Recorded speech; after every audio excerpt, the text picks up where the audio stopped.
Dans cette vidéo, on va aller voir tout ce qu'on peut faire avec le protocole Balancer.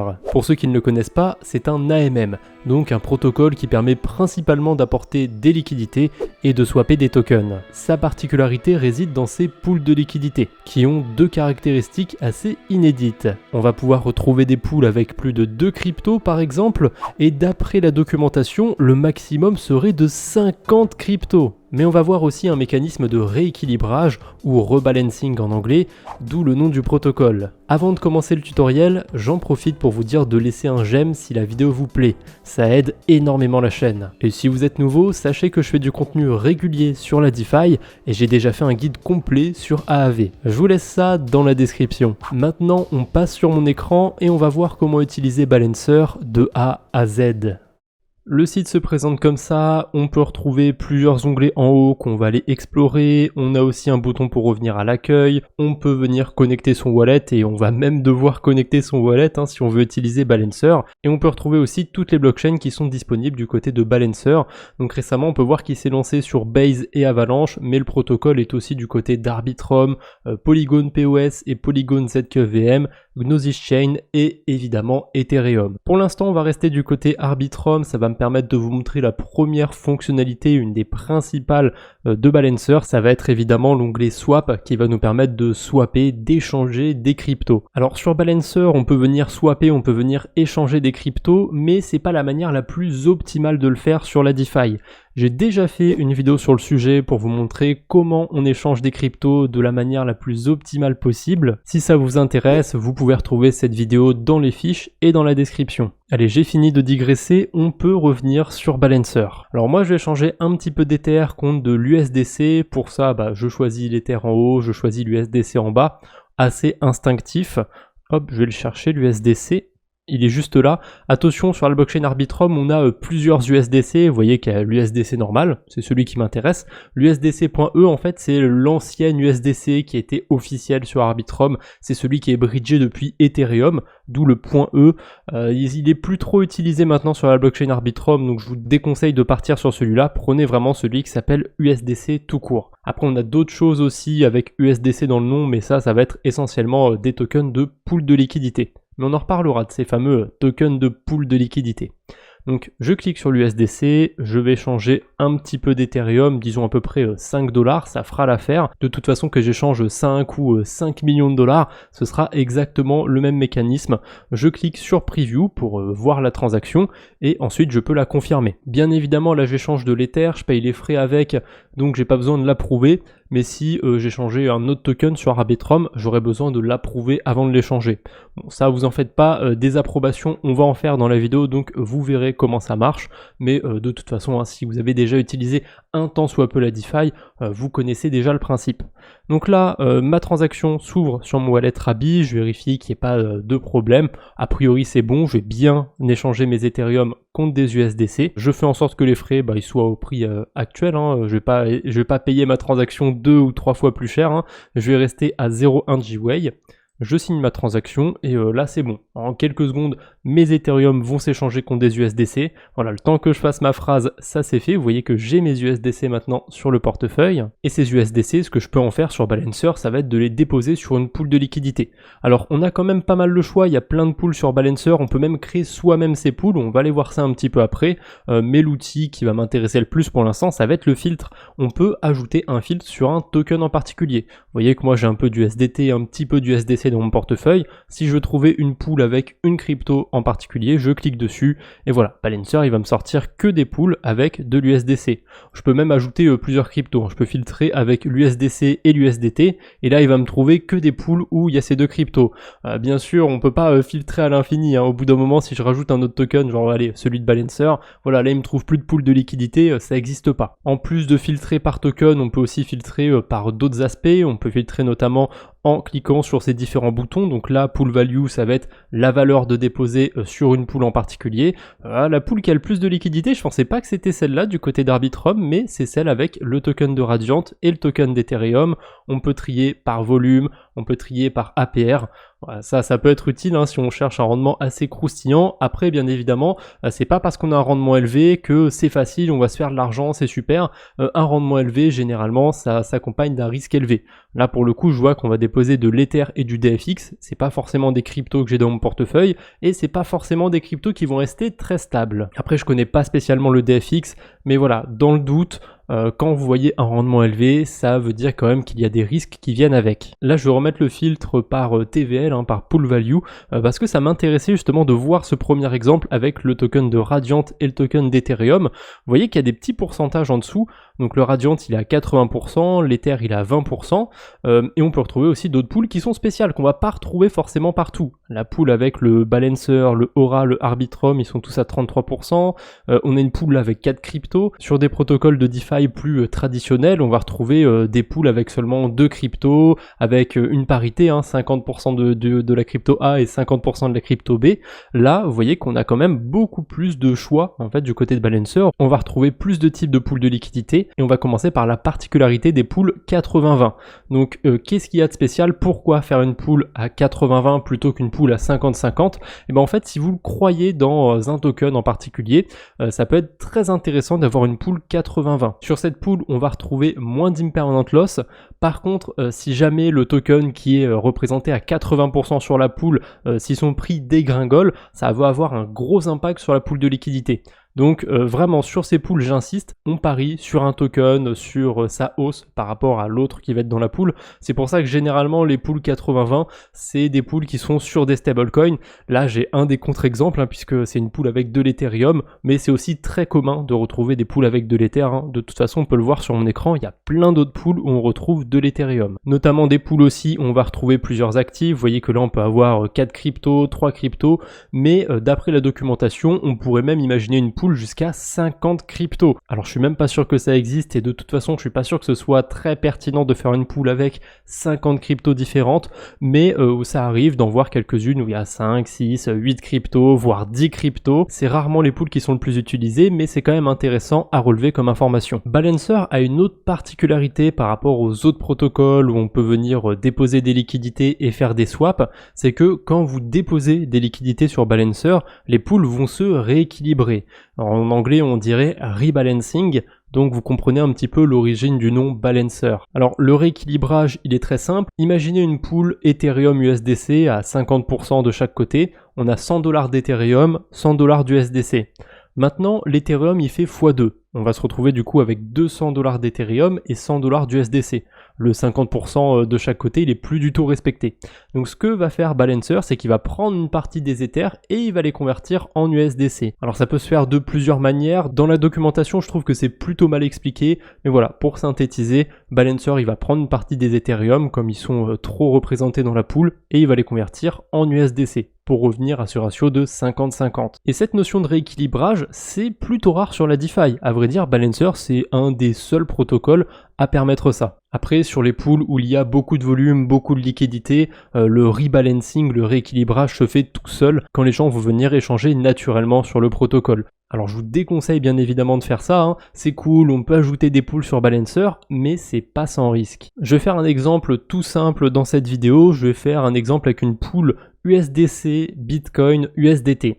Déjà, Balancer, il m'avertit d'un truc, il me recommande d'amener au moins $20 000 de fonds dans la pool de liquidité. Alors le petit souci de mon côté, c'est que je les ai pas, les $20 000 sur ce wallet, mais c'est pas grave, c'est une recommandation, ça veut pas dire que vous êtes obligé d'avoir les $20 000.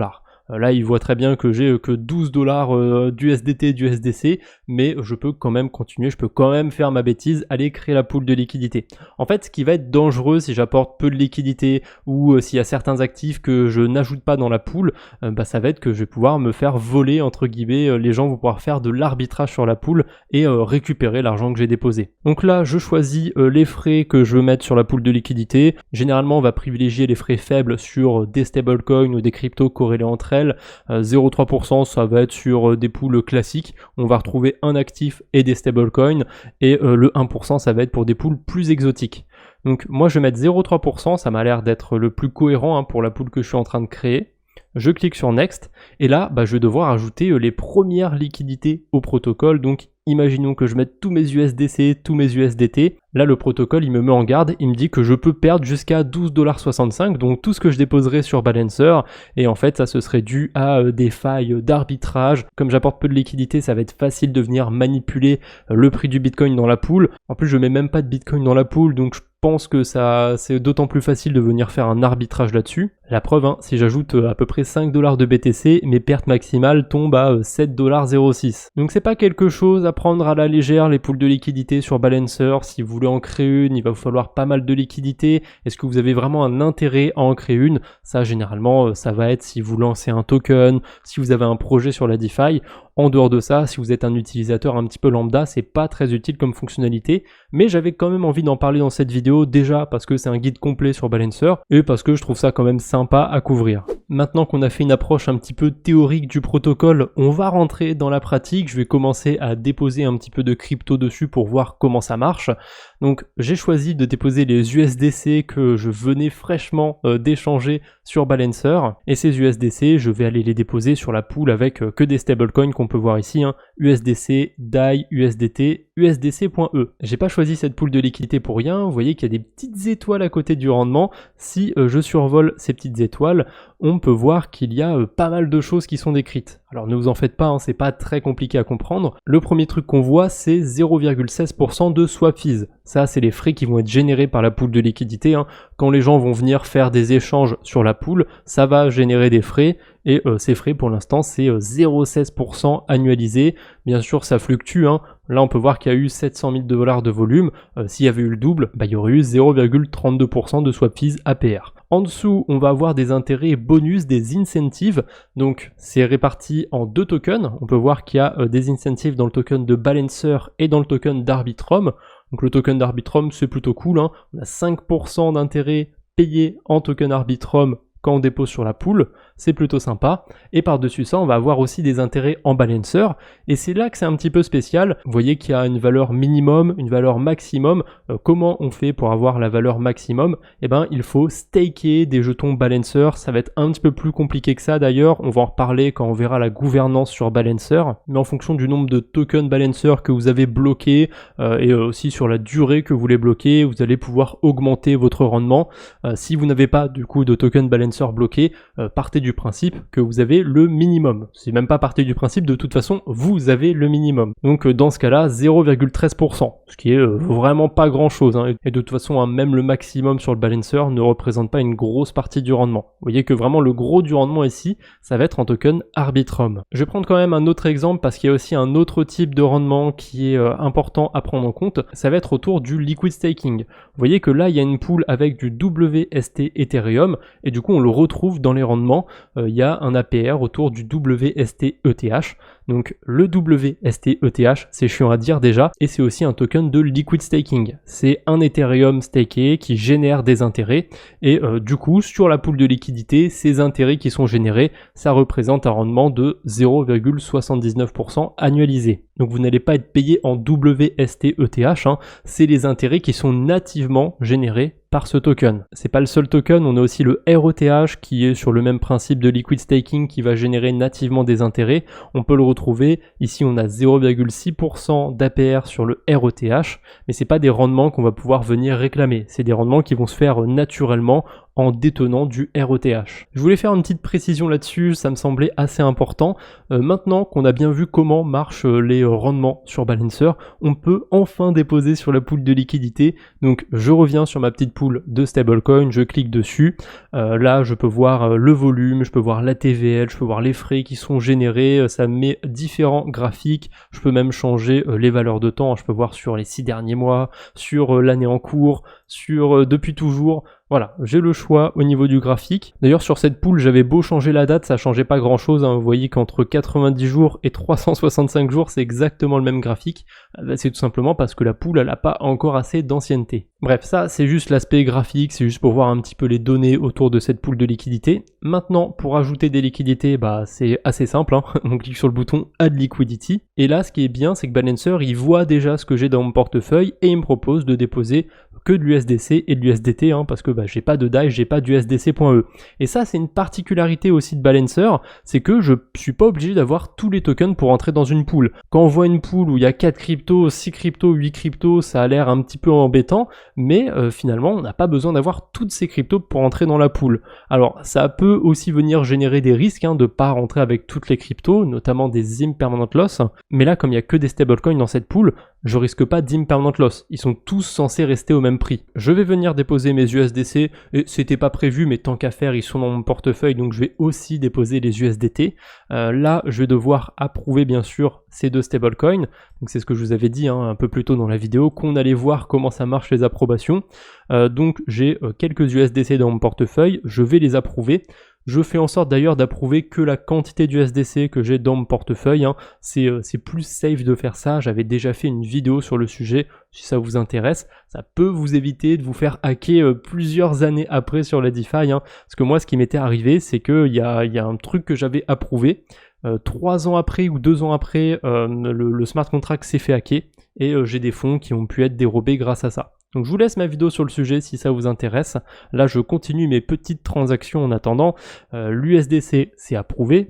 Maintenant je peux approuver l'USDT. Naturellement je recommence. Là je clique sur ma valeur d'USDT qu'il y a dans mon portefeuille. J'ai pas besoin d'en approuver 1 milliard, 2 milliards, 2 milliards. 7 et des poussières ce sera largement suffisant. Et je peux venir passer ma transaction. Maintenant que tout ce petit monde est approuvé, je peux enfin déposer mes liquidités. Alors ça paraît un petit peu long comme ça parce qu'à chaque fois je vous rajoute des étapes, mais je veux être sûr de rien rater en fait sur le protocole. Donc là, je vérifie ma transaction comme d'habitude, je vais bien avoir mes USDC, mes USDT qui sortent de mon portefeuille et je vais récupérer un token qui s'appelle le CatPool BPT. Alors BPT, c'est une abréviation que vous allez retrouver à chaque fois que vous déposez des cryptos sur Balancer. Ça veut tout simplement dire Balancer Pool Token et le CatPool devant, ça va être le sorte d'identifiant qu'il y a par rapport à la pool de liquidité. Ça va être propre à la pool avec les 4 stablecoins. Si j'avais déposé sur une pool USDC Ethereum, ça se serait probablement appelé USDC Ethereum BPT. Et pourquoi d'ailleurs je m'attarde sur ce token, il a l'air un petit peu anecdotique. En fait, ce token que vous allez recevoir, il faut surtout pas le bouger de votre portefeuille parce que c'est une preuve de dépôt. Si jamais vous n'avez plus cette preuve de dépôt dans votre portefeuille parce que vous l'avez donné à machin, vous ne pourrez plus récupérer les cryptos que vous avez déposés sur Balancer. Donc c'est important, ne faites pas n'importe quoi avec. Maintenant que mes liquidités sont déposées sur cette pool, j'ai la possibilité d'aller staker mes cryptos. Alors ça, on n'a pas la possibilité de le faire sur toutes les pools, c'est que sur celles où on avait les petites étoiles, on pouvait voir les intérêts bonus. Et pour staker, c'est très simple. On va venir approuver ce token CatPool BPT, cette preuve de dépôt, et on va la donner à Balancer. Alors je vous ai dit à l'instant de ne pas donner cette preuve de dépôt parce que sinon vous ne pourrez plus récupérer les cryptos qui sont déposés, mais là on est sur Balancer, donc a priori il n'y a pas de risque. En fait ce qui va se passer c'est que Balancer il va me donner une nouvelle preuve de dépôt comme quoi j'ai bien staké ces tokens là, et à nouveau toujours la même rengaine, cette preuve de dépôt que je vais recevoir, ne la bougez pas de votre portefeuille. Gardez-la bien au chaud, ça vous servira à récupérer les tokens qui ont été stakés, donc les tokens de pool de liquidité, et ensuite, avec ces tokens de pool de liquidité, vous pourrez récupérer vos liquidités. Je sais pas si c'est bien clair, si vous avez bien compris le principe, mais de toute façon, en voyant la manip sur l'écran, je pense que c'est plus instinctif. Là, ça y est, j'ai terminé, mes USDC et mes USDT, ils commencent à travailler sur Balancer, ils vont me générer des intérêts. D'ailleurs, je peux aller voir les intérêts qui sont générés. Ça va m'emmener tout simplement sur l'onglet Claim, juste ici. Donc sur cet onglet, je vais pouvoir venir réclamer les différentes récompenses. Bon, sur ce portefeuille, a priori, je suis que sur une seule pool de liquidité, donc je peux venir claim à tout moment les tokens Balancer et les autres tokens que je pourrais générer sur cette pool. Pour l'instant, je viens de déposer, donc il n'y a pas d'intérêt à ce que je fasse un claim, mais je vais quand même cliquer dessus, faire une petite simulation pour que vous voyez à quoi ça ressemble. Voilà, quand on clique sur claim, ça nous ouvre une petite transaction, ça nous montre combien de tokens on va recevoir. Vous voyez que moi, c'est vraiment une fraction de Balancer.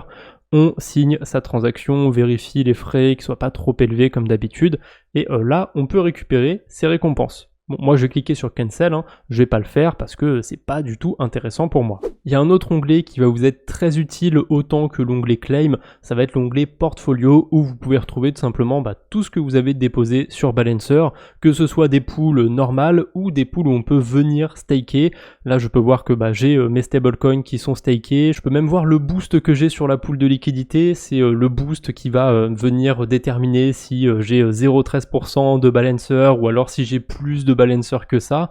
Je sais pas jusqu'à combien il peut monter le boost exactement, au vu des pourcentages, je dirais qu'on est à un x3 à peu près maximum.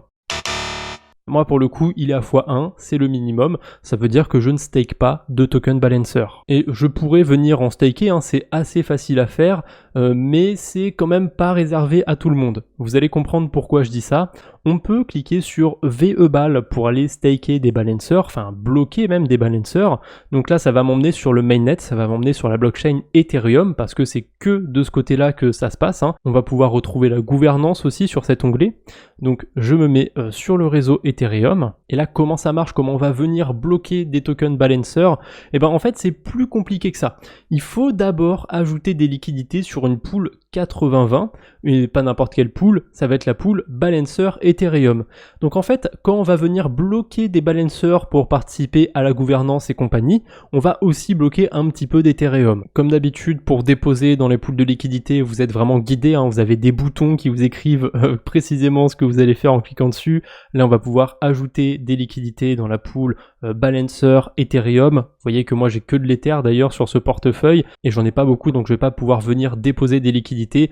Le reste de ce qu'on va voir autour de la gouvernance, ça va être de la théorique, parce que j'ai pas spécialement envie de m'attarder là-dessus. Comme je vous dis, on est sur le mainnet Ethereum, les transactions coûtent cher, il faut que vous ayez déjà des tokens balancer dessus. Je pense que ça va représenter une quantité très faible de mon audience, donc si jamais vous avez un souci par rapport à ça, que vous avez envie de participer à la gouvernance et que vous êtes bloqué quelque part, n'hésitez pas à venir sur le groupe Discord de la chaîne YouTube, c'est un groupe qui est fait pour qu'on s'entraide justement, donc n'hésitez pas à venir, à poser des questions s'il y a besoin, le lien est dans la description. Et je précise que c'est un lien temporaire, donc n'hésitez pas à le redemander si le lien est périmé. Bref, je reviens sur ma gouvernance. Une fois que vous avez déposé vos cryptos dans la pool Balancer Ethereum, il suffit juste de venir cliquer sur le bouton Lock, et là vous allez choisir pendant combien de temps vous bloquez vos tokens, et plus vous les bloquez longtemps, plus vous aurez de pouvoir de vote. Ce pouvoir de vote, il aura deux utilités. La première, ça va être de booster vos rendements sur Balancer. Ça, on a déjà eu l'occasion de voir comment ça marche. Mais on a aussi une autre possibilité, ça va être de venir voter pour quelle pool de liquidité vous mettez vos votes. Là, on peut voir que pour l'instant, les deux pools qui reçoivent le plus d'incentive, donc le plus d'intérêt en Balancer, c'est une pool justement avec le token Balancer sur Polygon et une pool un peu random sur Base. Il y a aussi pas mal de pools sur Ethereum avec plein de cryptos différentes. C'est comme ça en fait que sont déterminés les rendements en Balancer sur le protocole. Personnellement, je trouve que c'est plutôt sympa que ce soit la communauté qui décide d'où vont les incentives, d'où vont les intérêts bonus. Le souci, c'est que s'il y a une certaine partie de la communauté qui met la main sur une grosse partie de la gouvernance, ils vont pouvoir choisir un petit peu sur quel pool de liquidité, sur quel projet ils redistribuent les intérêts en Balancer. Et ça, pour le coup, c'est pas terrible. Mais bon, pour contrer ça, ils ont mis des maximums sur certaines pools. On peut voir que la pool un petit peu random sur Base, elle a un maximum de 10%. Mais moi, j'aimerais bien voir des maximums aussi sur certaines pools. Par exemple, la pool avec du balancer, c'est un petit peu dommage qu'elle reçoive 15% des incentives alors qu'on pourrait les distribuer ailleurs. Mais bon, d'un côté, ça peut pousser les gens à garder leur token balancer pour avoir encore plus de balancer, etc. Vous ferez votre propre avis sur la question. Moi, personnellement, je trouve que c'est dommage de pas en distribuer un peu plus à côté. Tant que je suis sur le portfolio, on a vu comment déposer sur une pool de liquidité. On va voir aussi comment retirer d'une pool de liquidité. Alors là, ma pool, elle est un petit peu spéciale. Comme j'ai staké les tokens, il va falloir que je fasse 2 transactions. Il va falloir que je stake et il va falloir ensuite que je retire de la pool de liquidité. Vous en faites pas, je vais faire tout ça avec vous, ça va être assez simple. On va commencer par cliquer sur les 3 petits points juste ici. Alors il y a ma tête qui cache un petit peu, mais on peut voir le bouton Unstake. Voilà, c'est un petit peu mieux sans ma tête. Donc on a le bouton Unstake, on peut venir rajouter des liquidités et on peut même venir voter pour les incentives. Mais ça, ce sera autour de la gouvernance, on en parle un petit peu plus tard dans la vidéo. Je vais cliquer sur le bouton Unstake et là je vais pouvoir venir unstaker, donc récupérer les tokens de pool de liquidité que j'avais déposé. On peut le voir sur la transaction, j'ai bien récupéré mes 4 pools BPT qui valent 12 $ et des poussières. Donc je signe la transaction et vous voyez maintenant que j'ai passé ma transaction, mes cryptos elles sont plus dans l'onglet Staked Pool, elles sont dans l'onglet Unstaked Pool. Donc je vais venir encore une fois sur les 3 petits points et je vais avoir le bouton Remove Liquidity. Je peux aussi venir staker ici ou rajouter des liquidités, mais ça m'intéresse pas pour aujourd'hui. Je clique sur le bouton Remove Liquidity.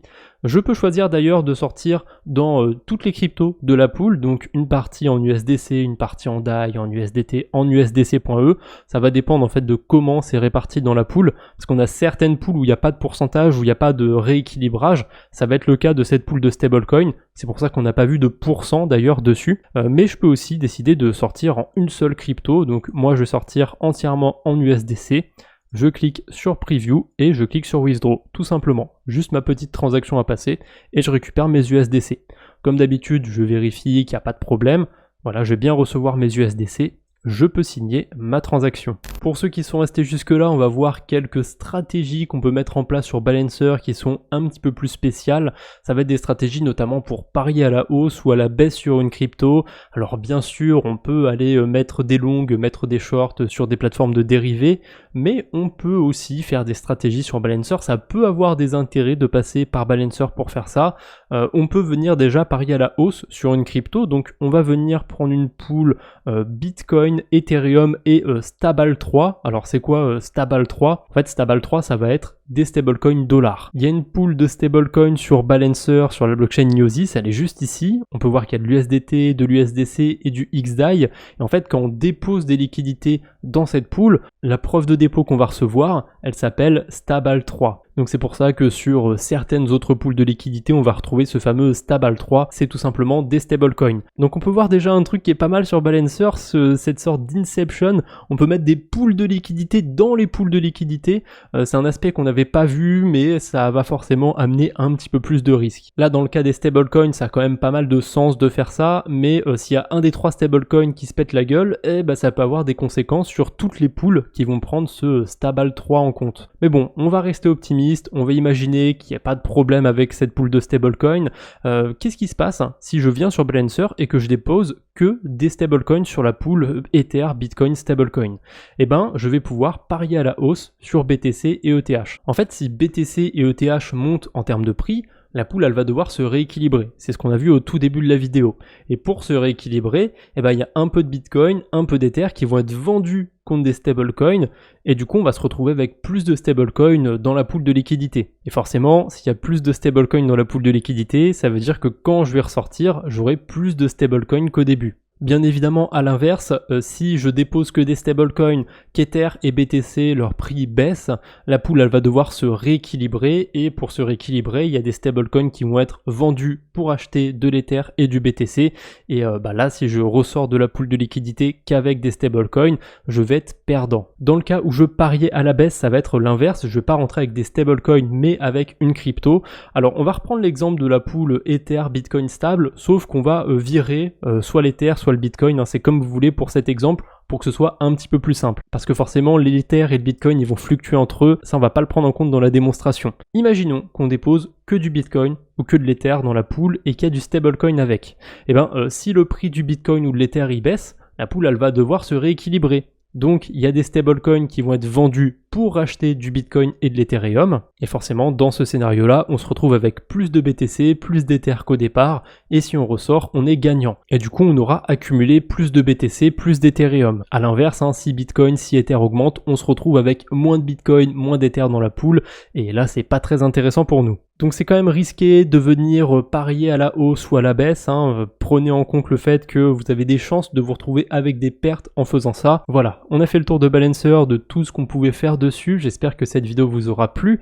N'hésitez pas à laisser un j'aime si c'est le cas. Vous pouvez me donner en commentaire les prochains protocoles qu'on pourrait faire sur ce format de vidéo, de guide complet où on va voir tout ce qu'on peut faire dessus. J'ai déjà quelques idées, mais je suis quand même curieux de savoir ce que vous voudriez voir sur la chaîne en premier. Et bien évidemment, s'il y a quelque chose que vous avez mal compris, n'hésitez pas à le dire en commentaire aussi, puisque je réponds à tous les commentaires. Allez, je vous embête pas plus pour aujourd'hui, on se retrouve bientôt j'espère, d'ici là portez-vous bien, salut tout le monde.